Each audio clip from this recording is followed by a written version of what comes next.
Vous avez vu que notre maire, notre candidat, Michel Bako, tout à l'heure, était dans un exercice de vérité avec vous. Il a vous dit, je souhaite vous dire la vérité, ce que je sais. C'est ça, non? Cet exercice devrait permettre à établir une relation de vérité entre vous et le candidat Michel Bako.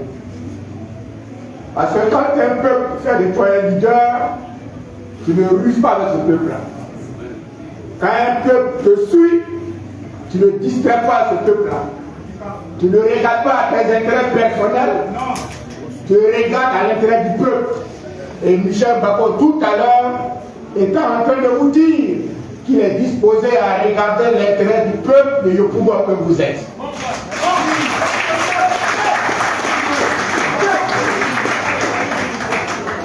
Il vous dit ça pour que vous compreniez que ce n'est pas lui, Michel, qui va seul vers l'objectif, mais c'est ensemble avec le bureau fédéral, avec les règles de section, les règles de base, les militants, les délégués. C'est ensemble que nous allons atteindre l'objectif.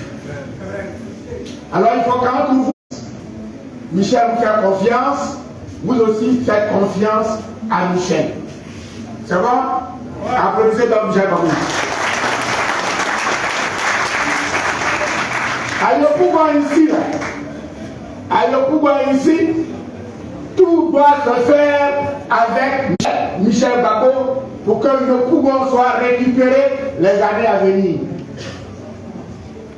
Ici, on ne va pas enregistrer des ambitions qui vont aller là, ici et là. Ici, nous devons avoir une seule ambition et nous avons déjà un visage, nous avons déjà un nom. Vous avez vu le score que nous avons eu. On a eu un bon score, malgré la fraude, malgré la tricherie. Tout le monde a reconnu que Michel a gagné les élections, n'est-ce pas? Oui. Tout le Bougon a reconnu que Michel a gagné les élections. Toute la communauté nationale et internationale a reconnu que Michel a gagné les élections ici à Yopougon. Malheureusement, Michel a perdu les résultats. Mais ce n'est que partie de lui. Ils ont volé les résultats, ils se sont autoproclamés vainqueurs. Et comme nous ne voulons pas de violence, comme nous ne voulons pas de bagarre, comme nous ne voulons pas que le sang des Ivoiriens coule inutilement, on a dit il va falloir qu'on se prépare pour les batailles à venir. Est-ce que vous êtes prêts pour les batailles à venir? Oui. Est-ce que vous êtes prêts pour les batailles à venir? Oui. Parce que maintenant même, Dagouri, maintenant même, on prépare des grands défis à venir. Maintenant même, à partir d'aujourd'hui. Le premier défi, c'est la réinscription du nom du président Bako Laurent sur la liste électorale. Est-ce que c'est un défi pour vous? Oui. Est-ce que c'est un défi pour toi? Oui. Est-ce que c'est un défi pour nous? Oui. La réinscription du nom du président Bako Laurent sur la liste électorale. Est-ce qu'on peut réussir ce défi-là? Oui. Est-ce qu'on peut réussir ce défi-là? Oui. Maman, est-ce qu'on peut réussir ce défi-là? Oui.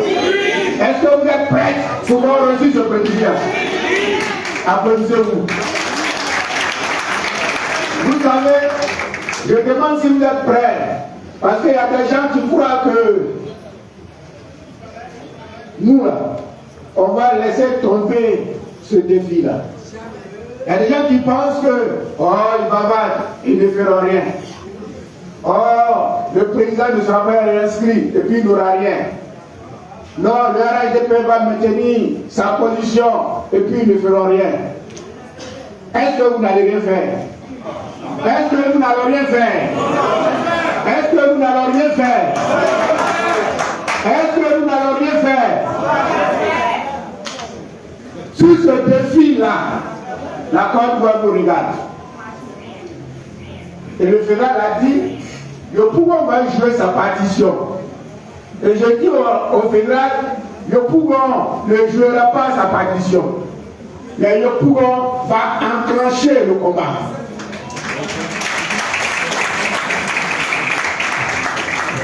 Yopougon va enclencher le combat pour la réinscription du nom du président Gbagbo sur la liste électorale. Tout partira de Yopougon. Et tout partira de Yopougon. Et tout partira avec Yopougon. Premier défi. Deuxième défi, c'est la élection 2027. Gbagbo est candidat. Ça, vous le savez. Nous, là, on n'a pas 2 candidats. Nous, on n'a pas 3 candidats. Parce que j'entends certains dire, mais vous n'avez pas un plan B, un plan C, un plan D. Nous, là, on a un seul plan. C'est Gbagbo.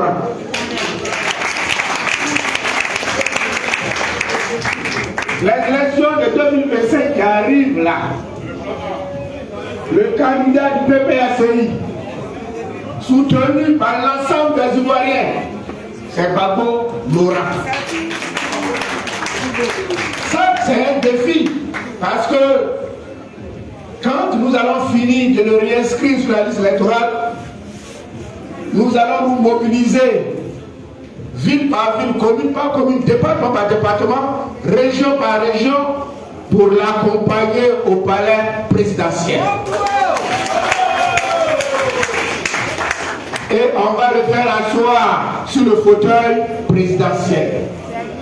Est-ce que vous êtes prêts pour ça? Oui. Est-ce que vous êtes prêts pour ça? Oui. Quand on aura fini ça, le 3e défi sera de renouveler le mandat de nos députés. Cette fois-ci, des députés PPACI. Est-ce que vous comprenez? Pour que Gbagbo ait le Parlement. Pour qu'avec le Parlement, il puisse engager des réformes pour la santé sociale, économique, politique de la Côte d'Ivoire. Ça, c'est les députés qui permettent au président d'engager ces réformes-là. 4e défi, c'est de reprendre la mairie. Celui qui est assis là, il n'a pas gagné la mairie. Et lui-même, quand il se regarde chaque matin dans son miroir, il dit j'ai triché. Il dit les choses là, j'ai volé. Quand il se regarde chaque matin dans son miroir, il a honte parce qu'il est grondé par sa propre conscience. Sa conscience lui dit mais pourquoi tu triches même? Sa conscience lui dit mais pourquoi tu veux montrer une image de volage de toi à toute la Côte d'Ivoire? Tu ne peux pas changer un peu? Et chaque soir, avant de se coucher, il a des remords. Est-ce qu'il doit continuer de trahir sa conscience ou bien il doit rester à l'écoute un peu de sa conscience? Voilà ce qui se passe en lui. Mais nous là, ils nous ont volé hier. Hein? Aujourd'hui, on doit se préparer à reprendre ça. C'est pourquoi la campagne pour la réinscription du président Gbagbo sur la liste électorale commence aujourd'hui même. C'est pourquoi les élections de 2025 commencent aujourd'hui même. C'est pourquoi la réélection de nos députés à l'Assemblée nationale commence aujourd'hui même. Et c'est pourquoi la reprise de la mairie de Yopougon commence aujourd'hui même. Est-ce que vous êtes d'accord avec ça? Oui. Dès aujourd'hui, allez-y dans les quartiers, dans la cour, dans les familles, pour nous mettre en ordre de bataille et pour que la population se mobilise, pour qu'on relève tous ces défis-là. Michel n'aura pas de temps de repos. Appelez-le dans vos quartiers, appelez-le dans vos cours, appelez-le partout, pour qu'il parte vous rendre visite, pour qu'on se prépare pour les échéances à venir. Cadet Félix n'aura pas de repos. Nos députés n'auront pas de repos. La fédération n'aura pas de repos. Tout le monde doit être en ordre de... En ordre de... Ça commence aujourd'hui. Si vous voyez et vous observez bien, vous verrez que tous les grands partis sont en train de s'organiser pour les élections de 2025. Est-ce que vous avez fait attention à ça? Au RHDP, RHDP, actuellement, ça boue à l'intérieur de RHDP. C'est la guerre des clans. C'est la guerre des clans à l'effet de se positionner pour l'après Draman Ouattara au RHDP. Des gens ne s'aiment pas entre eux là-bas. Des gens se combattent entre eux là-bas. Parce que chaque clan veut se positionner pour l'après Alassane Ouattara au RHDP. Donc bientôt ça risque d'exploser au RHDP. Bientôt ça risque d'exploser au RHDP. Au PDCI, après la mort du président Bédié, il y a aussi là-bas la guerre de positionnement. Des clans s'organisent et chaque clan veut diriger le PDCI. Mais vous n'oubliez pas que depuis que Draman Ouattara est rentré en Côte d'Ivoire, il a eu pour ambition de contrôler le PDCI aussi. Donc avec la mort de Bédié, il va certainement avoir ses hommes à l'intérieur du PDCI. Il va injecter beaucoup d'argent. Il va vouloir contrôler le PDCI pour que le PDCI, comme tout le monde, accompagne le RHDP à la victoire en 2025. Ça, c'est ce qui se passe à l'intérieur de ce parti-là. Mais nous, on s'organise pour les défis que je viens d'indiquer tout à l'heure. Nous, on s'organise pour reconstruire notre fraternité avec le peuple de Côte d'Ivoire. Parce que de tous les candidats de 2025 qui se décident, de tous les leaders actuellement de la vie politique à Côte d'Ivoire, les Ivoiriens se reconnaissent en un seul, et ce seul-là, c'est Gbagbo Laurent.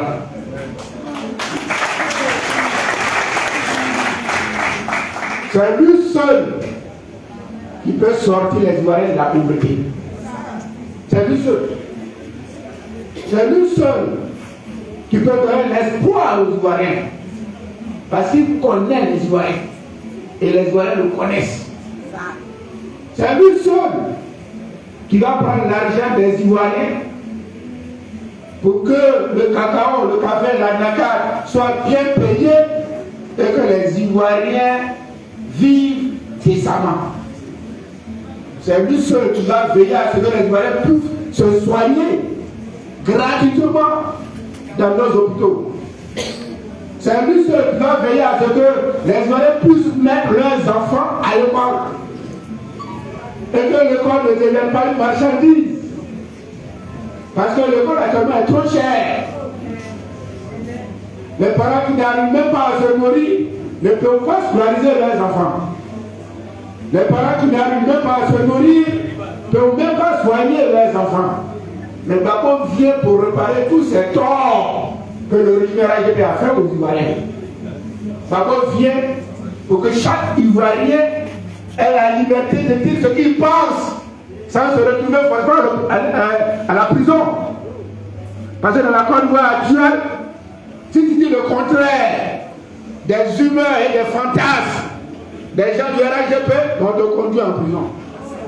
Parce qu'avec eux, il n'y a plus de loi. La loi ne garantit aucune sécurité en Côte d'Ivoire. La loi ne garantit aucune liberté en Côte d'Ivoire.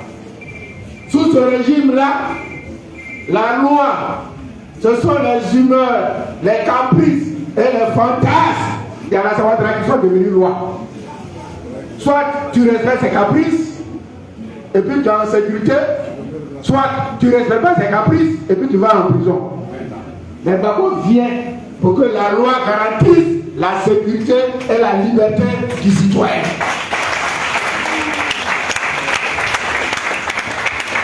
Ce régime-là a fait des Ivoiriens des mendiants. Ou bien, ce régime a réussi à réduire les Ivoiriens à la mendicité. On a vu ça pendant les élections là. Vous avez vu ça pendant les élections là. Faut tout dire. J'ai vu une femme qui s'est blessée dans une commune qui ne va pas dire. J'ai vu une femme qui s'est blessée. Elle s'est cassée le pied pour 2 kilos de riz qu'un candidat est en train de distribuer. Et puis c'est un riz local. Le candidat a fait venir beaucoup de riz. Il dépose et puis ses services donnent gobelet par gobelet comme les prisonniers. Mais comme les gens ont faim, comme les gens ne gagnent pas à manger, mais ils courent vers ça. Et la vieille dame, en courant vers ça, s'est cassé le pied. Quand j'ai été informé, j'ai dit à mes amis, allons-y rendre visite à cette dame-là. Et puis on lui a envoyé des sacs de riz. On dit, ne vois pas notre candidat. Ça dépend de toi. Mais il faut te nourrir. Mais ce régime-là veut qu'on devienne des mendiants. Alors que dans ces élections-là, ils ont procédé parce qu'ils nous ont rendus pauvres à acheter nos consciences. Et les plus faibles sont tombés dans ça. Et on a même des militants qui sont tombés dans ça. On a même des responsables qui sont tombés dans ça. J'ai vu des agents de section courir derrière 5 000 francs, 10 000 francs. J'ai vu des agents de base porter leurs candidats parce qu'ils disent que leur candidat n'a rien. J'ai vu des responsables de section faire autre chose que ce que le directeur de campagne leur recommandait. Parce que ce n'était pas appuyé par l'argent. Chers amis, si on tombe dans ce jeu-là, on n'aura plus de valeur, on n'aura plus de repères, et puis notre pays va devenir un pays quelconque. Ceux qui sont là, ils s'en foutent des Ivoiriens. Ceux qui sont là, je ne sais pas s'ils ne sont pas Ivoiriens, mais s'ils sont Ivoiriens. C'est pas ça qu'on ne dit pas. Ça là, je ne sais pas. Mais ce que je sais, c'est qu'ils s'en foutent des Ivoiriens. Que vous soyez à l'aise ou pas, ils s'en foutent. Que vous gagnez à manger ou pas, ils s'en foutent. Que vous vous soignez ou pas, ils s'en foutent. Que vous mettiez vos enfants à l'école ou pas, ils s'en foutent. Ce qu'ils veulent, c'est de prendre le peu d'argent qui est dans votre poche pour s'enrichir davantage. Vous n'avez pas remarqué ça? Vous n'avez pas remarqué ça? Chaque 6 mois, on va augmenter le carburant. Ça ne vous dit rien. Bientôt, ils vont mettre la TVA même sur les intrants. Sur les intrants de produits. Ça ne vous dit rien. Bientôt, ils vont mettre la TVA sur le blé. Et puis, ça ne vous dit rien. D'après quelqu'un, ils ont envoûté les Ivoiriens. Ils ont enterré des bœufs noirs pour que nous n'en puissions rien dire et qu'on puisse les suivre comme des bœufs noirs enterrés. Alors qu'ils sont prêts à travailler contre nous. Je souhaite vous dire qu'on a des combats à mener. On a des combats à mener. Et on compte sur vous. On compte sur vous. Si nous voulons que la Côte d'Ivoire change, et si nous voulons que la Côte d'Ivoire soit au service des Ivoiriens, il nous faut nécessairement remettre la Côte d'Ivoire sur le fauteuil présidentiel.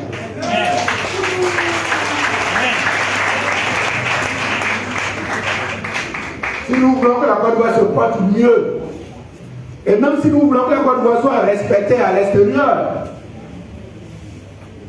si nous voulons que les Ivoiriens retrouvent leur pays et la joie de vivre, il faut qu'on se batte, nous Ivoiriens, du nord, de l'est, de l'ouest, du sud, du centre, il faut qu'on se batte pour remettre la Côte d'Ivoire au pouvoir. Et ça commence par sa réinscription sur la liste électorale. Très bientôt, quand on aura fini toute la direction, on va entreprendre des tournées pour que les uns et les autres comprennent que les défis à relever là, ça s'impose à chacun de nous. C'est bon? C'est bon? On peut compter sur vous? On peut compter sur vous? Applaudissez vous-même. La team, bonjour. Vous venez vous-même d'écouter Kouwa Justin qui a cogné fort, qui a frappé fort. Non seulement il est revenu sur tous les problèmes, mais aussi la mobilisation est lancée. Nous avons donc compris, tout partira de Yopougon. Et c'est comme je disais hier dans une précédente vidéo, qu'il était impossible pour le PPACI d'entamer les combats juste après les élections de septembre 2023. Pourquoi? Parce que c'était une stratégie d'Alassane Dramane Ouattara.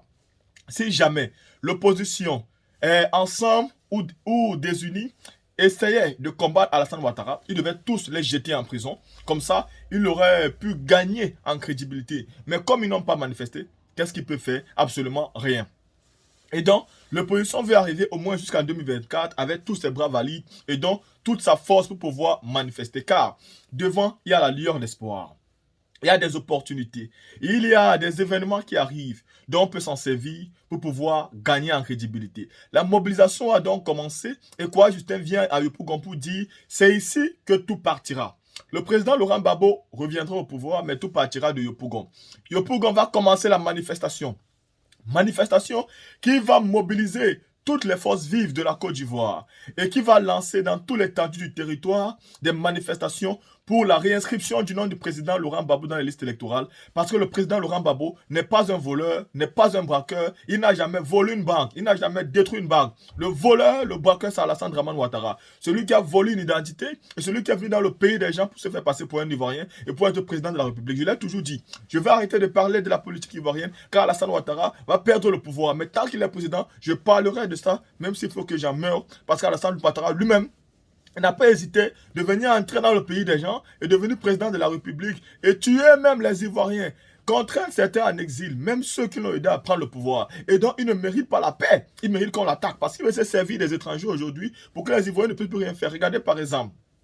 Moi, j'ai des origines camerounaises et je ne les ai jamais reniées. Mais est-ce que c'est normal qu'avec tous les jeunes influenceurs qu'il y a en Côte d'Ivoire, avec tous les sachants, tous les savants qu'il y a en Côte d'Ivoire, qu'on fasse de Diana Bouli l'ambassadrice de la CAN en Côte d'Ivoire? Non, je vous ai toujours dit, Alassane Ouattara, c'est son objectif, c'est son rôle et c'est mal. Il ne faut pas avoir peur de dire cette vérité-là. Il y a des Ivoiriens qui peuvent avoir ce rôle-là. Ils sont bien pour ce rôle-là. C'est comment? Les Camerounais viennent aussi d'organiser la Coupe d'Afrique. Et eux, ils ont géré avec leurs influenceurs. Ils ne sont pas partis chercher les influenceurs ailleurs. Pour moi, je ne peux pas accepter ce genre de choses, ce n'est pas normal. Ce n'est pas parce que nous sommes des panafricains que nous devons accepter le faux. Il faut donner l'opportunité aux blogueurs ivoiriens de aussi présenter leurs capacités et de pouvoir être ambassadrices. Mais ça apprendra aussi aux blogueurs ivoiriens qui sont comme des marionnettes, à l'instar d'Apouture National, qui sont toujours en train de faire la publicité du RHDP, qui sont toujours en train de faire la publicité de la médiocrité. Ça va vous apprendre. Et à tous les cyberactivistes qui sont en train de se battre pour la justice, battez-vous pour que le président Laurent Gbagbo arrive au pouvoir. Vous verrez que beaucoup de choses vont changer. La team, ceci étant dit, on se voit pour une prochaine vidéo.